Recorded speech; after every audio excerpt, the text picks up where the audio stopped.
Hey, Visual Preacher community, it's Steve Thomason, and I've got another great interview for you.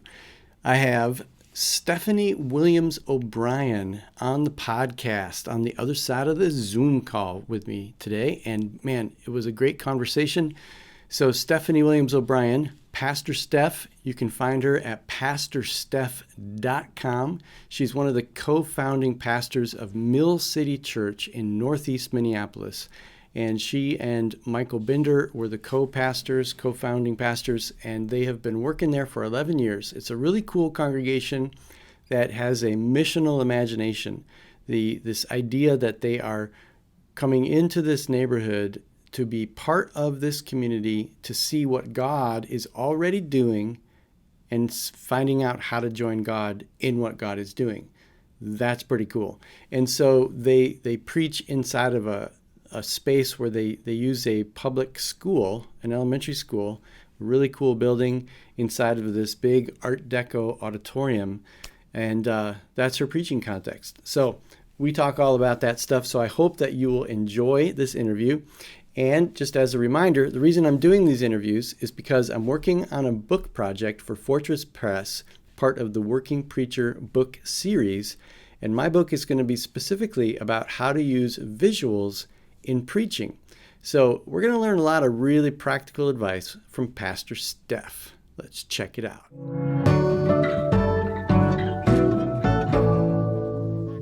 All right, Stephanie Williams Obrien, Pastor Steph. Pastor Steph. Yeah, thanks for being on the podcast. Yeah, I'm so glad to be here. It's such an important topic. I love it.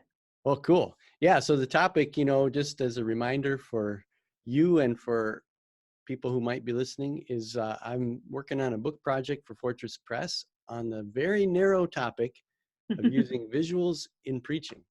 And so I thought, rather than just go out there and have cool interviews that I get to hoard to myself, I thought, why not share my conversations with everybody?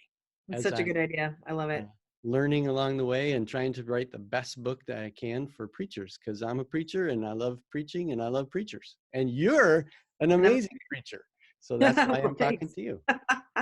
So tell me, let's just start off with like the big question of what's your journey of preaching? How did you get into preaching? Just tell us your story. Yeah, totally. Well, I grew up as a pastor's kid, and my dad was a pastor, my grandpa was a pastor. However, they were both ordained in the Southern Baptists. So any slight knowledge of the Southern Baptists would lend you to know that having a granddaughter or a daughter who is a preacher is not in the plan. However, I will say, so my dad ended up working as a pastor for just a little bit, but he was a really great preacher and ended up getting plenty of opportunities to preach, but he ended up not taking a pastorate, but working for Billy Graham, the evangelist who just recently passed.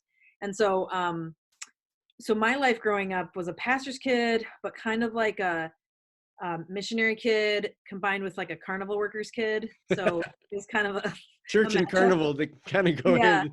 Yeah, setting up and tearing down these big events. And so I got to live all over the world when I was little and travel with my parents in many different places. So I've done my fair share of like deconstructing and reconstructing the mass evangelism movement. Don't get me wrong.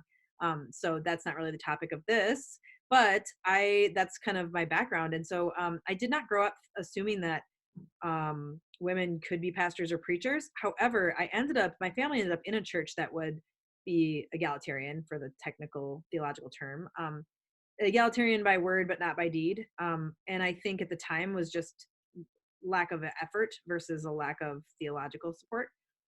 So even though my family background was complementarian, my church was egalitarian. So for me, it was really more of lack of actually seeing somebody represent, like the reality of representation and how powerful it is, and not seeing any women preaching, and not seeing any, not just women, but people with a little bit more apostolic, prophetic personality type, I would say, about my personality versus a shepherd or a teacher. And, kind of fivefold gifts stuff. And then of course, evangelist, which is I saw all the time with Mr. Graham. So the first time I saw a woman preach was a video of Anne Graham Lotz, Billy Graham's daughter. And I think I've come to understand this situation a little bit as I've grown up, but that Mr. Graham himself had, and whenever I say Mr. Graham, I definitely mean Billy Graham, not Franklin. I try not to speak of him actually. So moving on. Not exactly an apple falling from the tree too closely, actually. A little farther of a fall than you'd imagine. So Mr. Graham had a change of heart and a change of theology around women preaching because of Anne. Hmm. And that's not necessarily widely circulated, but if you look into it, he really did have a change of heart after hearing how gifted Anne was to preach to both men and women. And so I watched a video of Anne preaching the first time, but it wasn't until I was in college that I saw a woman preaching live. and Wow. yeah, and it's just interesting, given that I was in an egalitarian setting, they just, once again, maybe you shouldn't call it that if it's not practicing, but uh, I did not know until I was in college that there were still people who thought that it was not biblical for women to preach. I Wow. just, my understanding of that was that that was like a overly literal, simplified way of viewing scripture and not taking it in. I mean, this is what I learned. I went to Christian high school. I went to and my church was very education focused. So the explanation, which is similar to my theology today, was if you take the Bible and take all the passages in context and see the greater story, you see that the redemptive trajectory is that men and women are to co-lead and co-labor and serve together, and that God created us to lift each other up, not to push each other down. And that's what I walked into college with. Did not know there were still people who who still, of course, that's now it showed how sheltered in a different way I was Wow. from some of the discussions. So for me going into college, my family had this history, and I did respect what my parents did. Plenty of questions about how and all that, but um, so I wasn't one of those kids running from it to say this is the family business. I don't want to be in the family business, but I wasn't running towards it either. And so I would say it was a relatively non-miraculous moment when I just throughout the process of college realized that even in college that ministry was something I was drawn to, and being able to pour into other people. And I remember telling some of my friends, I think I'm supposed to be a pastor, and I felt super nervous to tell them, and they were like, duh. I was like, no, no, no, I haven't been saying that. Like, that's not what I was saying. They were like, yeah, it doesn't matter what you were saying. Like, it's kind of obvious. So it was one of those maybe you're the last to know people. And so then I started to pursue ministry, but pretty broadly. To go back to the fivefold language I was using of prophet, apostle, shepherd, evangelist, teacher. I didn't know those words right away. I think I was learning that concept, but I started to think about how in the local church, I'd seen shepherds and teachers. So I assumed that preaching for me, if it were going to be a part of my vocation in the future, would be in a parachurch setting, Mm. like my parents were in. That's where the evangelists were. And so I saw a lot of parachurch movements that had leaders who looked like me, sounded like me, and had a personality like me, and not so much in the local church in my experience, in my Mhm. limited experience. And so then I was in that spot of just kind of like many people going into seminary, not sure what the outcome's going to be. And during my time in seminary, I was interning with a campus pastor at a college because I thought, college campus ministry, that could be a good parachurch fit for me. It's kind of the wild, wild west. So I was interning with a female campus pastor, and she said, "You're going to preach in the college chapel." And I was like, "I'm definitely not going to do that. Like, we need to start with something smaller. I've never preached a sermon before. I did some teaching." She's like, "Well, it's too late. You're already on the poster." And the posters were up in the hall with my name on it. I hadn't seen it. And I mean, there's 900 people or something. This is not what should be your first sermon. And so, anyway, she Jump kind of in the tricked deep me. end. She tricked me into jumping into the deep end. And I remember getting up there, and this is in this large auditorium, this crazy. And I did actually use a visual that I can share. And I gave this sermon, and I got off the stage, and I thought three things. The first thing was, what the heck did I just do? And the second thing was, I have never felt more created to do something than what I just did. Wow. And the third thing was, I better figure out what I just did and learn and learn. So I hadn't taken any preaching classes. I had no idea. And of course, being in seminary, that was going to be on the docket regardless, but I had not taken any preaching. At that time in seminary, I was able to choose a preaching concentration. So I ended up taking 7 classes in preaching. Where did And you go to seminary? I went to Bethel Seminary in St. Paul, Hmm. and which is actually where I'm now the preaching professor there, it's an adjunct role at Bethel, but that's where I teach all the preaching classes currently. So that was my journey to kind of discovering that this is something that I love to do. And it's like that line in one of those rom-coms, I can't remember which one, where it's like, when you find the person you want to be with for the rest of your life, you want the rest of your life to start right away. Some like cheesy Meg Ryan thing or something. But I felt like that about preaching. I was actually very uninterested in relationships at the time. And what I was interested in was, wait a second, I feel really made to do this. Now what do I do? And I'll be honest and say, like, from that point forward, I do feel like it was God that gave me different opportunities. I wasn't in a space where I was even able to promote myself by any stretch. And so from that point on, I had different opportunities as I grew as a preacher. And that was about 12 years ago now. Very cool. So where are you preaching now? What's your context? Yeah. So now I preach at Mill City Church, which is a church that I planted with my friend Michael. We met in seminary around that same time when I was actually just a little bit after I had that kind of, oh my goodness, I think I made for this moment. And at the same time, God was also kind of stirring my heart around church planting. That was something I did not know about much growing up either. And so once I got a little taste of what that looked like and saw the apostolic and prophetic leadership in that space, particularly at a multi-ethnic church that I was at, where I was there not to lead, but just to learn and be mentored by the pastors, I was like, oh, I could see myself doing this, but I don't know, maybe someday. And in the meantime, Michael and his wife were like, I think we're supposed to start a church in Minneapolis, and our paths crossed. And he asked me if I'd pray about coming on the team, and I was really shocked by that ask. And it didn't have a name, and the church didn't have a name, didn't have a worship space. It was just like a little ragtag group of people. And he asked me if I'd pray about it. And I was like, I think I have been, because he was saying some of the same things that I had been writing down in this journal just to try to get it out of my head every night about church planting and starting churches. And I really didn't think that time frame of having those visions and dreams and writing stuff down was going to be responded, like that God was kind of moving that quickly, because that was just a few months later. And then I said yes. I said, what do you want me to do? And he was like, oh, I want you to preach. I was like, oh no. So that was kind of part of why I was given opportunities pretty much right away, because that experience I described of kind of being shocked by how much I enjoyed it was probably 6 months before I met Michael. And then we started the church 6 months later. And we both had a part of our vision, so to speak, of church leadership was a co-led church, and a church that didn't have only one senior leader, so that there wouldn't be the temptation or the draw to have a charismatic personality kind of define the church. And so that's, I think, been true to have both of us. We still co-pastor together now, and it's been 11 years. And so it's been quite the ride. I've absolutely loved it. Being able to lead with Michael, but also to lead Mill City, has been like the greatest vocational honor of my life. So it's been incredible. So I usually preach about 2 times a month, and Michael, he's more or less, depending on his schedule, he teaches full-time at Luther Seminary. So, but I preach twice, and then we have a real team model where we love to have diversity of voices. So at least once a month, if not every other month, there's somebody either on our greater team or somebody that comes in from one of our friends to communicate with our community. Very cool. So Yeah. you are truly a working preacher. Yeah. And more than that, you are teaching preaching. Yeah. That's fun to say, teaching preaching. Teaching and preaching. Mm-hmm. At the Bethel Seminary. Yeah. So that's awesome. Now, before I get to the question, Mm-hmm. one more question, like, what's the elevator speech, the mission and vision of Mill City? Because I know it's a very cool church.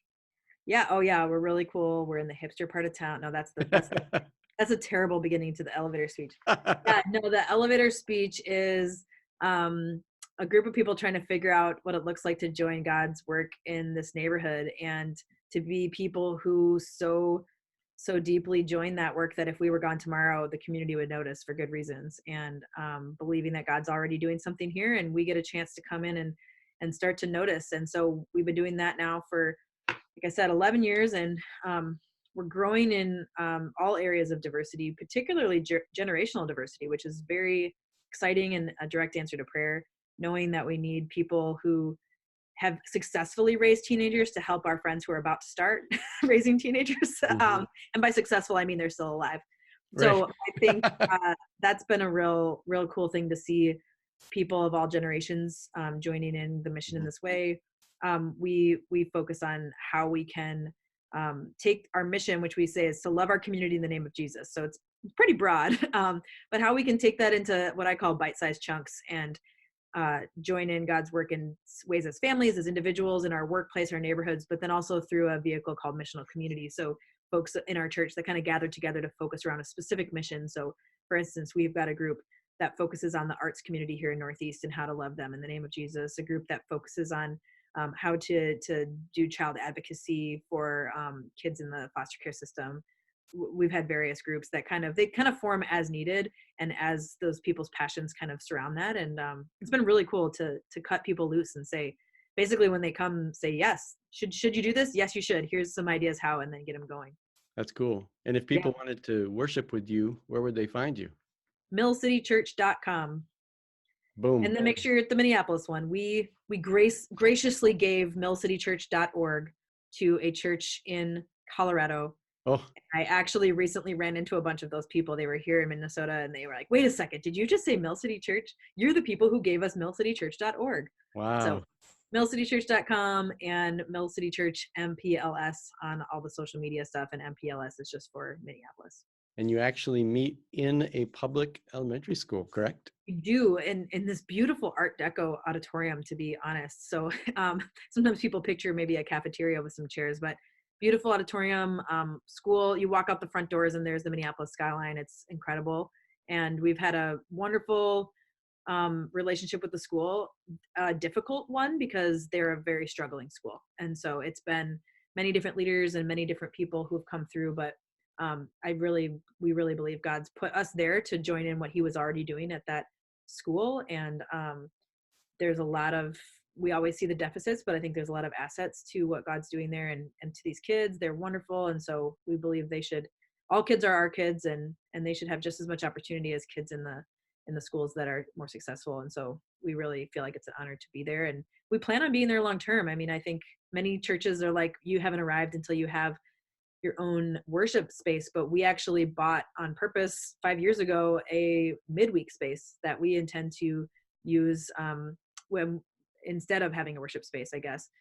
So Sunday morning we're at Sheridan School, and every other time of the week we're at what we call the Mill City Commons, which we also open up to our local community, and to 3 different church plants at this point use our space as well, and see it as a community gathering and a training and equipping space. And the missional communities meet here too. So yeah, it's been quite a journey. We love it. That's awesome. So getting to the preaching now, the context of where you preach, you got this congregation of people who are listening to what God is doing, and they physically gather in this cool Art Deco auditorium in a public school. Yeah. And you stand up in front of them and you proclaim the word. Yep. And you use visuals. Yep. So let's get to the specifics now. Tell me about like your philosophy of how you use visuals, why you use visuals, how you use visuals. Talk about that. Yeah. Well, I think, and part of what I talk about in class is that everyone needs to discover their own philosophy. So I like that you asked it that way. And also recognize that their philosophy might shift for various reasons. Maybe how their voice as a preacher is shifting, because as we go through different experiences in life, our voice shifts. And then growth as a preacher, always trying to get better and always trying to grow. And then maybe more than anything, the context that you're in. So every aspect of preaching needs to be contextualized to your context. But I think the sensory preaching of all types, especially visuals, is even more of an aspect of that than a lot of other things. So you can think about the context. Well, do you read the scripture beforehand? In some churches that someone reads it and then you get up and preach it. All that stuff's secondary to whether or not a visual is going to connect with a group, because you need to understand that group and who they are. But I love even that you brought up first and foremost the fact that we're in a local school, and then I'm up there on this stage in this Art Deco auditorium. I do think people need to recognize the first thing about visual preaching is themselves. Mm-hmm. Like them as a human. And I know that people who are listening to this, some of them, they've got people who are all in the same room listening to them and looking at them. Some of them can't see the people because it's so dark. Some people can see them. Sometimes you have so many people there you can't make eye contact or even see all of them. Some of you are being broadcast to different places, of course. And then even in my own church, it's not very big, but we've got cameras because we've got it on Facebook Live, and We've got plenty of people who love that opportunity, especially if their kids are sick or they're out of town, to stay connected. And then we take that and put it on a YouTube channel. So the visuals start with the preacher, of course, and then the next thing I think is where the preacher is standing and in what space they're in. Sometimes me and Michael use the phrase like the medium is the message. So like that would apply to visuals, but I think it also applies to the space that you're in. So the challenge that I have as a preacher who would, I didn't use the word earlier, but see myself as a missional preacher or someone who's preaching the theology that I just described of joining God's work in the world. There's a different challenge I would have if I was in a religious building. Like the ability for me to communicate joining in God's work in the world and to say that there's no such thing as a barrier between the sacred and the secular, that there's the sacred and maybe the desecrated. We can talk about that. But that here in this school, there's a sacred space. We're sitting here. I don't even have to say any of that. The visuals and the feeling of the room and the ability to see me stand up on a stage where people can easily imagine children sitting where they're sitting and a principal standing up there is extremely, extremely powerful visual. To the point that if we ever had a space that we were in that was different, it would impact the words that I say and maybe even the visuals I would have on the screen, because people would have an automatic disconnect from the mission of our church if they were not in a public space. Wow, that's huge. Oh, absolutely. And as we've coached church planters, I'm always telling them like, it's not the only factor for where your church meets. Cause you feel a little desperate when you're planting a church, let's just be honest, but that there are some real ramifications. So that one of the church plants we just helped launch, they had to decide between a school space and a building that a church was allowing them to use. We'll move out of here quicker so that you guys can get in. And I just was like, just remember that you're going to have to use different visuals and more words to communicate something that will just be obvious as you're standing in a school. And they ended up in a community center and are probably moving to a school now. And it's just very different to stand in a building that says community center on it. You don't have to say a word. It communicates something, the visual of that and what you see outside the windows right there and all that. So I would definitely say that. And then just yourself as a preacher, we in preaching class, we'll talk a little bit about it. Interestingly enough, many of my preaching classes now have more women than men. So that's just a fact.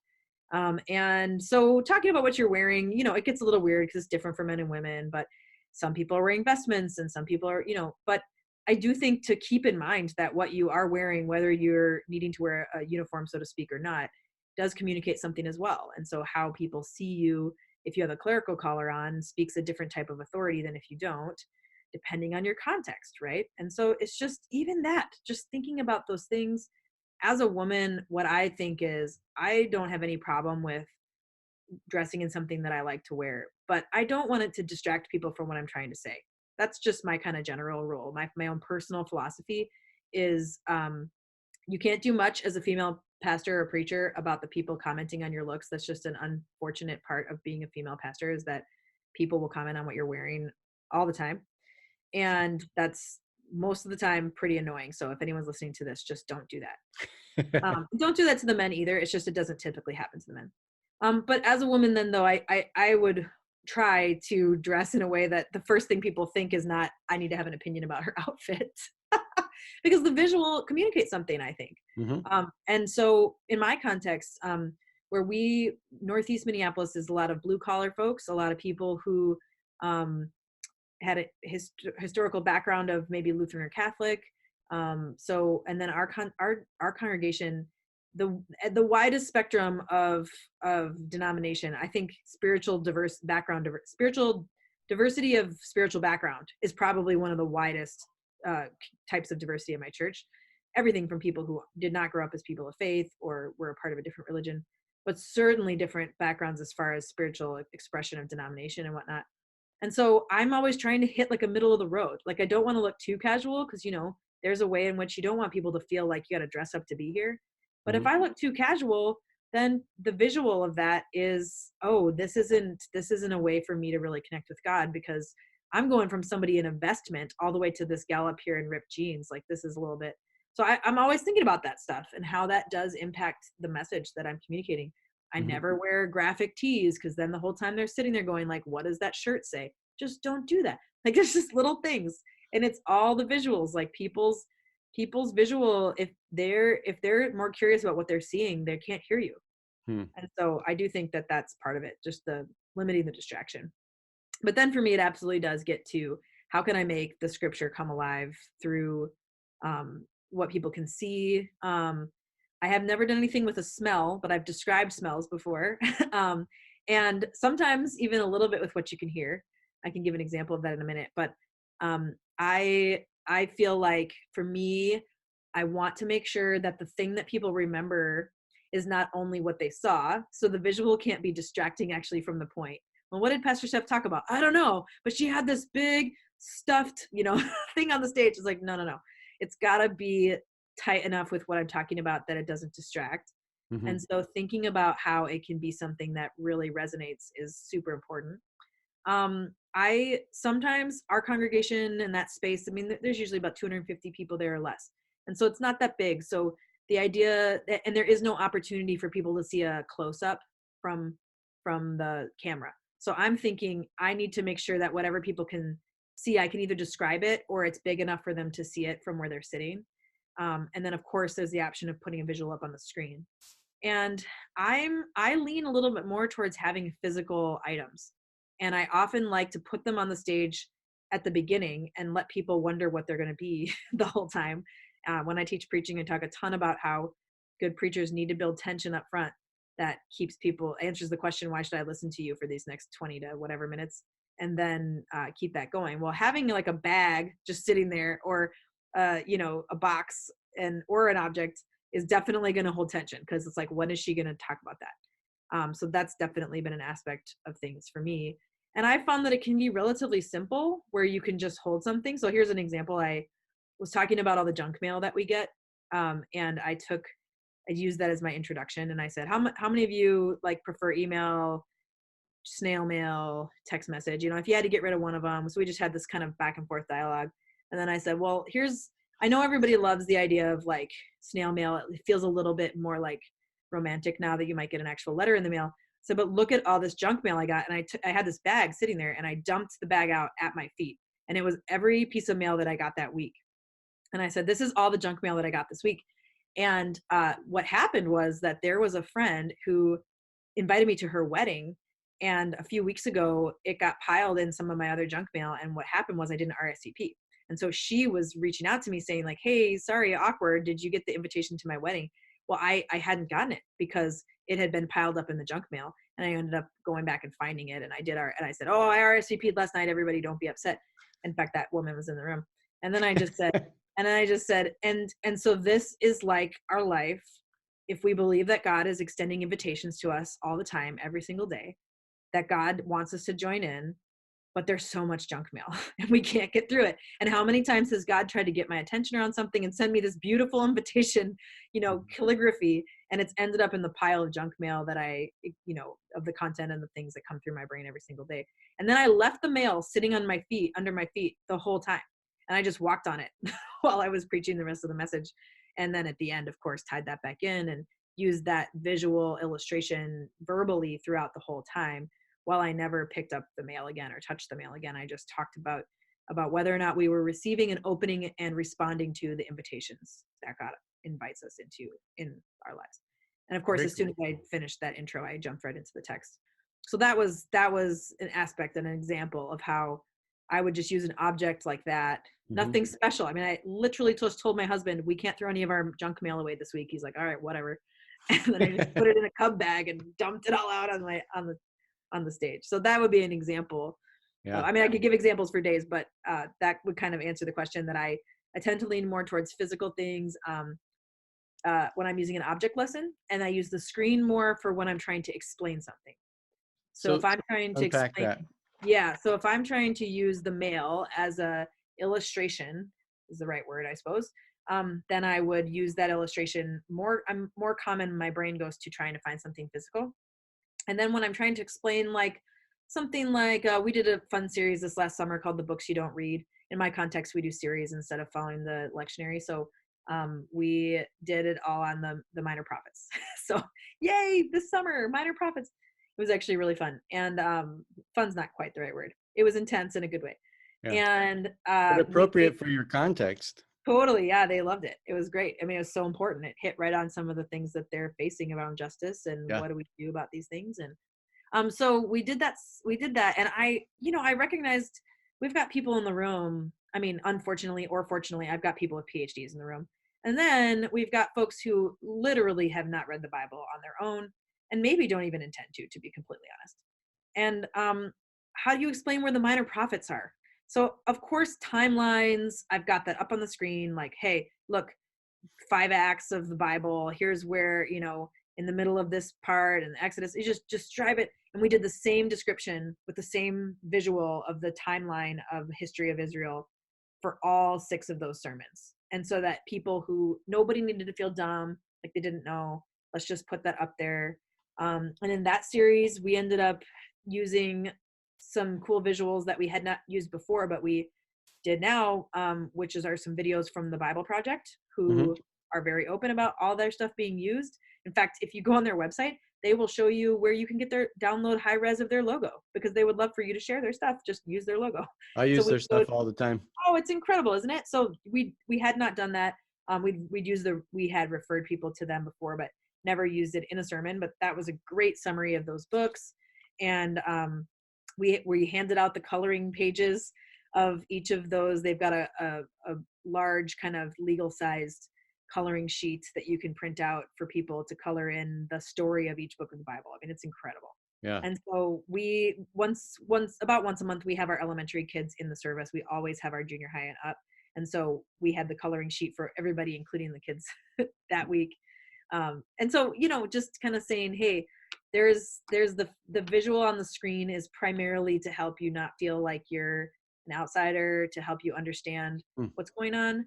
But if I can have a physical object to represent something, I'd rather do that than be able to just put a picture of something on the screen. But I do use pictures, but I prefer to have the physical object. That's kind of just part of my thing. So for instance, in that same series that we're thinking about now, of the minor prophets, was doing a part of Habakkuk, or Habakkuk, however you want to pick your poison.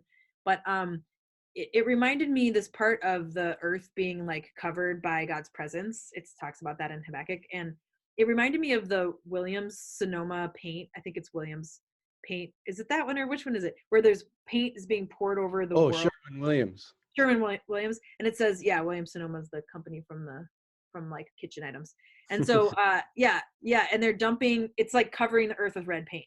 Yeah. And so the earth is being covered by, so I thought, my first idea was I should put the Williams Sonoma image up there and be like, oh, isn't that funny that they're using this for their logo and it's covering with paint, but imagine that was God's love. And then my brain said, oh, no, why wouldn't I just get a globe and pour paint over it? Yeah. So instead, I didn't mention the paint company. No one needed to give them free advertising. I just put a globe on the stage, covered it with a paint thing, and that was sitting there the whole time. And I kept talking about the world and God's presence in the world. And then from behind, like, the case, I brought up a big thing of blue paint.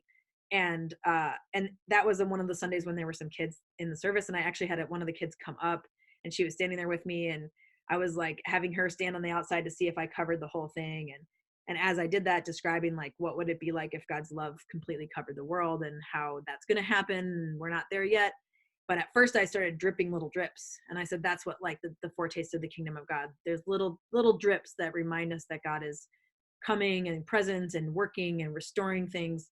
And we're in the process of all things being made new, and that God's not going to make all new things. God's going to completely make all things completely new. And that's this visual that we're seeing in Habakkuk, is the idea that God's love is what does that. And so then I was making sure the paint covered the whole thing.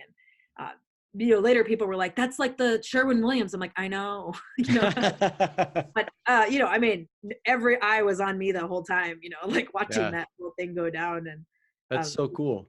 it was So pretty fun. you're very creative, right? So the creativity of this leads me to a question, because as I've been thinking about, like, how do we write a book that tries to help preachers get better at this? Mm-hmm. I've just been reading some books like Slideology and Presentation Zen, some of the books out there about just presentations in general. Yeah. And a lot of them talk about all of the brainstorming and storyboarding and the creative process that goes into those ideas. Can you Yeah. talk a little bit about like how you prep for a sermon? Sure. These ideas come and how Yeah. much work goes into that? Yeah, sure. Well, we do have, since I said, we have a team aspect to it. And the way our teaching team functions is not so much as an approval board, which sometimes that's what they can be, but more so as an idea space. And so um, right now, I just started talking with my worship leader about the series that we have starting in a couple weeks, and we were talking now about how we might end that series, and he said, oh, what if we're doing that passage in First Peter, it's talking about living stones, like should everyone get a stone, so we're already just throwing out those kinds of ideas. And to be completely honest, like we don't do something like that every single week. In our context, if we did that, I think it would become it would lose some of its impact. Hmm. But other spaces I've seen communities where that's just a really big part of it, is that they always touch or see something and they do something. So but we do it enough that I think it keeps people interested. So there's some sort of visual, but not always some sort of take home or something as elaborate as painting a globe. And so that starts early in the stages when we're kind of brainstorming and just thinking through it. And the people on the teaching team are not just the people who teach. It's actually anybody, technically right now, anybody on our team who wants to be a part of that can come to those meetings and give their feedback and ideas. And so definitely some of the best ideas have come from those meetings and the people who will never preach, probably, to be honest. And it's not their calling or gifting or their role. And figuring out how there can be visuals, even starting with the series design. So for us, because it's series driven, we start with the series design and thinking about how we might use even just the visual. So we were talking about a series this fall that was going to be about how to be people who recognize that our faith is something that when we live it out, it's going to, like, other people are going to experience that through us. How do we pass our faith on to our kids? How do we think about that in our coworkers and our environments? And are we even living in a way that we'd be able to talk about it or do anything about that? And so somebody had the idea of like, well, why wouldn't we call the series Pass It On? And so then a number of images come up in your head when I say the phrase pass it on. So I don't know, Steve, what do you picture when I say pass it on? Oh man, the first thing that popped in my hand was the passing of a baton in a relay race. Yeah, right.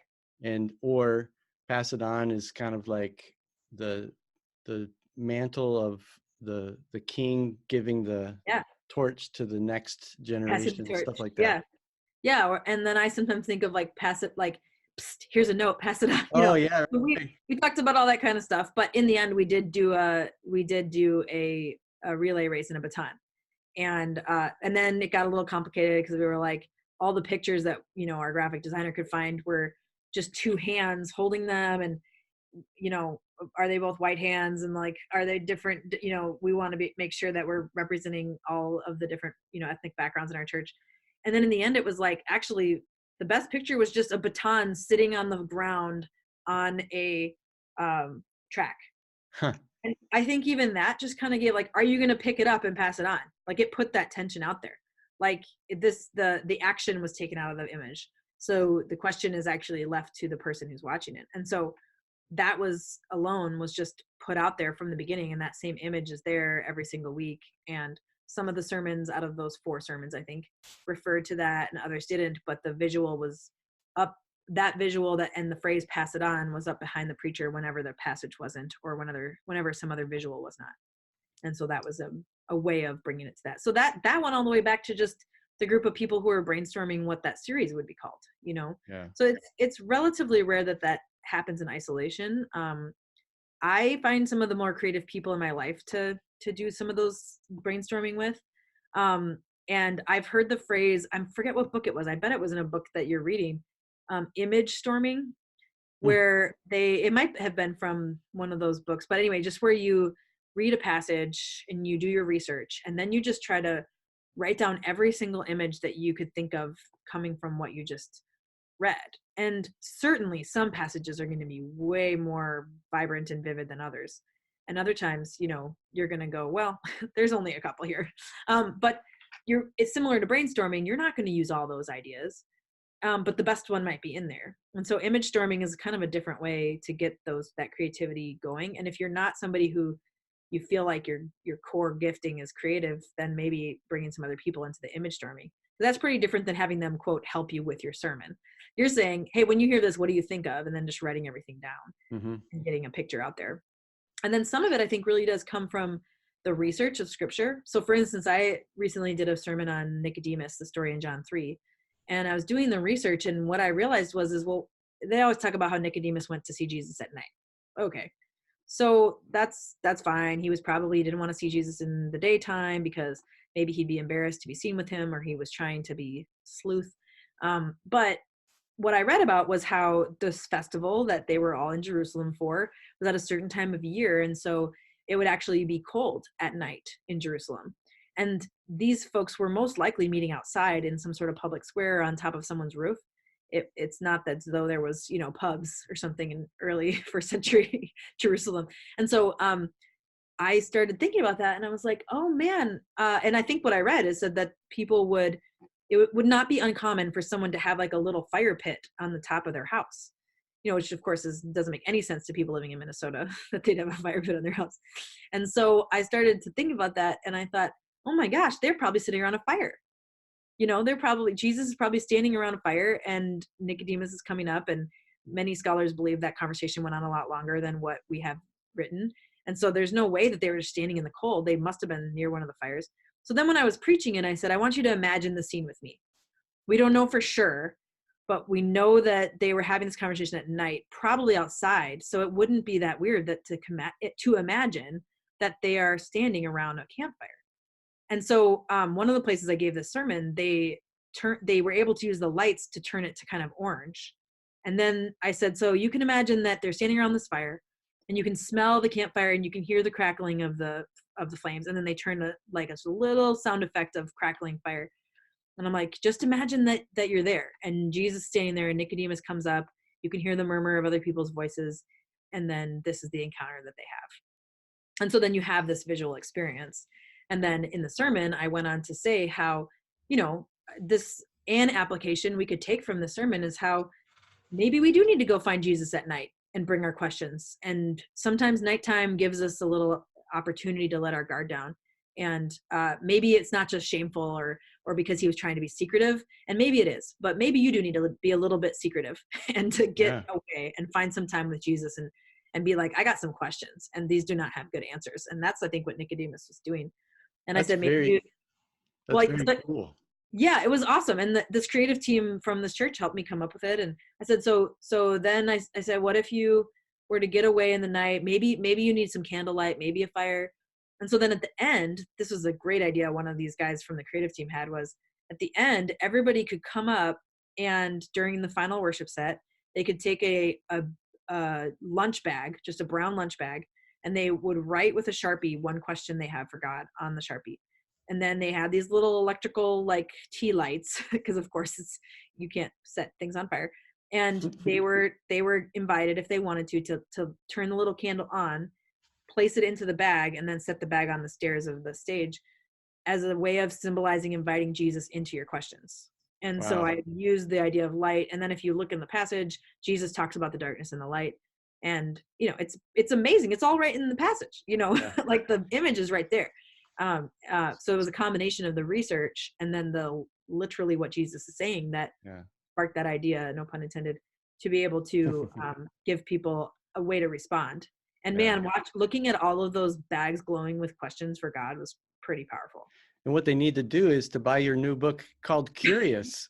Exactly. You like that segue? Stay curious. That's a good segue. It was a sermon that was connected to the book, because of course I have to preach on that a lot. Yeah. So tell us a little bit about this book. Yeah, the book's called Stay Curious: How Questions and Doubts Can Save Your Faith. And, maybe someone would hear that tagline and say, questions and doubts can save your faith. And it really just comes down to the fact that a lot of the research and also my own experience leading people in my own life is that when I ran from my questions and doubts, I ended up in a spot of, apathy and cynicism. But when I pressed into my questions and doubts is when my faith, it was really hard, sometimes a dark night of the soul for sure, as people might call it. But I also credit that as why I would have a more vibrant or meaningful or purposeful experience with my faith when I'm honest with God, with the great things and the difficult things, and certainly doubts even. And so yeah, wrote that book because of the thousands of conversations I've had with people who either were listening to me as I was questioning or doubting, or are people who shared those with me. And just super thrilled to have an opportunity to write some of those stories down and see how those might help other people. And then getting to come and preach on the topic. It's actually really rare for me to give the same sermon multiple times. That's been new, but there's a few sermons I have that go with the book, but the Nicodemus one is certainly one of them, because I think when it comes to questions and doubts, Nicodemus is a good character to follow in that, and the way that Jesus engages with him. So that's why I was preaching on that subject. Cool. So we're going to definitely put links to your website and to the book and everything in the podcast. Yeah. Hey, man, we could sit here and geek out over preaching for a long time. We could do that forever. I want to end with one question, maybe two. Okay. But so I'm thinking about writing books. Yeah. The reason I'm asking, doing these interviews, is because I'm trying to think about writing a book about using visuals in preaching. And from your perspective, what are the things that you want to make sure this book addresses? Like, what's the top 5 things, or it doesn't have to be 5, but it's like, make sure you don't leave this out, or. Yeah. I think that these are not in the maybe the order of more important, but definitely one of the 5 would be making sure that the images that you use on a screen, or even visually describing, or in front of you, support the point you're making and don't distract from it. That just seems like really important. And I say that because I've seen it done so many times. It is part of my philosophy not to show videos. So that's my own personal thing. Unless it's a video that's explaining something, like for perhaps maybe the Bible Project.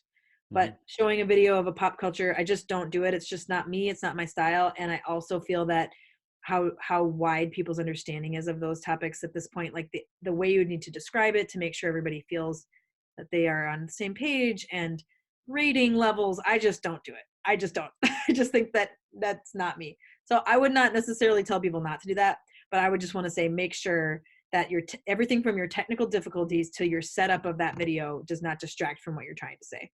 Please. And I do think when we get really excited, I imagine people who will read this book are excited about the idea. And I think we can get so excited that people remember things that happened, but don't remember, and what they saw, but they don't remember why it was part of the message at all. So that would be one of them, I think I'd say. And then I think another thing would just be to really think about your context and how things will come across. I've definitely made mistakes at times because my visual communicated that I'm only talking to people of wealth and privilege, and definitely recognized how I did not do my homework on a context. And so some of the ways that what I was describing verbally or showing people just didn't land with them.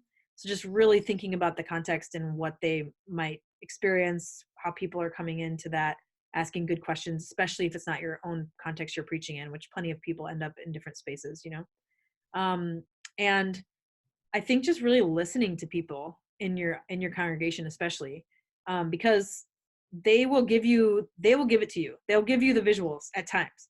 I mean, the amount of times that somebody said something like, and then I'm afraid of the questions and doubts that I have in my life because I feel like I'm going to overturn a rock and there's going to be nothing there. Well, that's great. That's a great visual, And so people will give them to you, but you've got to be with people and listen to them. And I just have like an Evernote where I write stuff down on my phone all the time, like ideas. So on one hand, I'm like, I'm creative, but I think I'm actually just around a lot of creative people, and I write it down and I remember it and I make the connection, because a lot of the ideas I don't think really originate with me. So that would be part of it too. So those are the things that jump to my mind right away. Very cool. So you're a bit of a story catcher. Yeah, I think so. Definitely. And I do think that if you tell God that you want to be a storyteller, you will not have a boring life. that's something I'm just like confident of at this point. The Yeah. weirdest things happen to me, like the weirdest things, and I'm like, why is this happening? And I don't think it's all for preaching, but I do think it has to do with, I would use the phrase living a life worth talking about. So I think that's part of it. So watch Living out. a life worth talking about. I love that. Yeah. Yeah. I think Michael said that to me first, one of the first times when I was first learning to preach. He said, I think we're going into this, 11 years ago. He said, I think we're going into a season where bringing in like illustrations that are stories about like, two guys walked into a bar or whatever people used to tell. These stories are, I heard a story once of, he's like, I think we're in a season now where the stories we need to tell primarily need to be ourselves, and then the context are our own communities to help them see themselves in the story. And but you better be living a life worth talking about. And I was like, oh, but be careful, that's a risky prayer. That is a very risky prayer. Yeah. Don't ever pray for patience. No, nope, don't pray for patience or for having a life that's not boring. Watch out. That's right. Well, Pastor Steph, last question. All right. Who else should we talk to? Who's out there that you think are doing great preaching, using visuals? I know that when you are a great preacher, working boots on the ground, it's hard to pay attention to other preachers. So I might be Yeah. putting you on the spot, but what do you got? One of the first churches that came to mind was a church called Crossroads Covenant here in the Twin Cities.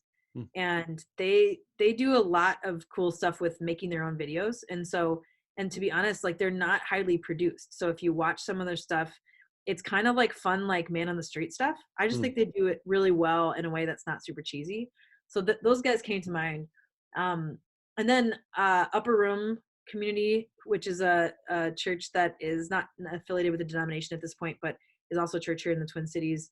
I kind of favor my local community folks, but they've all, I think this is a part of their DNA to really have, I remember things, I went to some of their worship services 15 years ago, and I remember things that they had us do. I remember them, I'm trying to remember exactly what this was. It stuck with me for a long time. They passed Sharpies around, and we all wrote on the bottom of our shoes. And it was like the idea that, those things would wear off, but it's like with you, even if you can't see it. It was really cool. So like they've always been really good at that stuff, and thinking about how to make those connections. And then honestly, I've just think in lots of other spaces you learn about this. I listen to a ton of comedians, particularly female comedians. Not necessarily because I want to do exactly what they're doing, but there's some really cool stuff. And if you notice, comedians are starting to use visuals more and in different ways. They use, there's kind of like the old slapstick stuff, and like the people who had the weird little, what do they call those mannequins that talked? Oh yeah, the But ventriloquists. yeah, but now like there's just really interesting stuff, even what they do at their stage, how they're dressed, what they have on the screen at the screen. Like Ellen, she had this stuff on the screen. It was so fascinating. It's just different. And so it's kind of cool to watch that. Or Brene Brown did a session on Netflix, and she used images a ton. And so I just think there's a lot of cool places to get some ideas, to connect with people. The way that people on TED Talks use the screen, I think, is a really great place to learn too. So, but Mm-hmm. as far as local people, I think those two communities would be good ones for you to check out. That's awesome. Yeah. Well, thank you so much for giving time to this project and for Yeah. doing what you do. I'm so excited. I can't wait to read it. I know how long the process takes, but it'll be here before you know it. It'll be here before you know it. Yeah, well, cool. Well, very good. I'm going to say goodbye for now, and until next time. Until next time. Thanks, everybody.